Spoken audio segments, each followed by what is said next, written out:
oldest daughter, she comes naturally at sharing the gospel. There's a young man that was on our cross-country team that ended up being baptized. He saw this big group come in every single morning, just laughing, having a good time, and that was our seminary group. He loved that environment that we were bringing into the school. So he started asking questions at cross-country about it. I was like, oh, we went over that during seminary, so I would answer those, and then he started coming to church, and it started progressing, and he ended up being able to get baptized.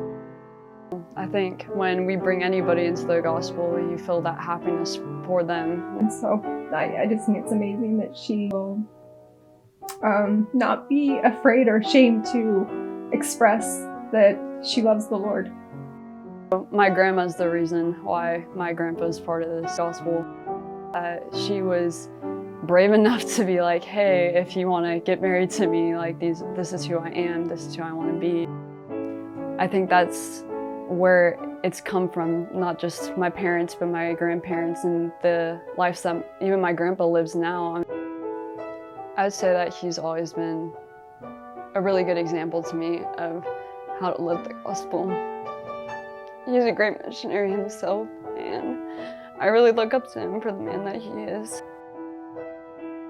There was a substitute teacher at another middle school I taught at that I had my eyes on and asked her out, and she just happened to be a member of the church, and it was her.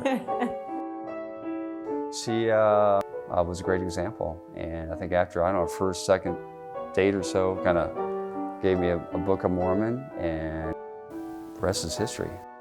I have the life I have today because I had the courage to share the gospel with Wiley. I was a very timid missionary all of my life, and so getting the opportunity to go to serve a mission taught me how to share those things that are most important and valuable to me. And because of that, I have a great spouse with me. I think the secret is to learn how to share the gospel that's normal and real and natural for you. I found the golden A. We have always thought, if we want to grow the Lord's kingdom, is to do it as just right within our ward a lot of times.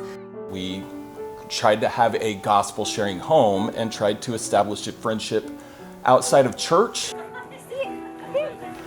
We've done tons of things, from games inside to get-togethers outside. We would always have word parties, or just whenever my parents served in the primary, they would have their primary kids over, and they were always having people over to our house. Because we can look at our schedule and say, I just don't have time to build unity in the ward, I don't have time to build unity in the community. But hey, what are you already doing? Bring someone along. You don't have to figure this out by yourself. 1, 2. I know that the answer can come as you counsel with your family and counsel with the Lord. He's got a good answer for a way that you can make a difference in a way that's comfortable. Yeah, and natural and normal. Kind of setting aside your age and maybe how daunting it may be, just anyone can do it and everybody should do it.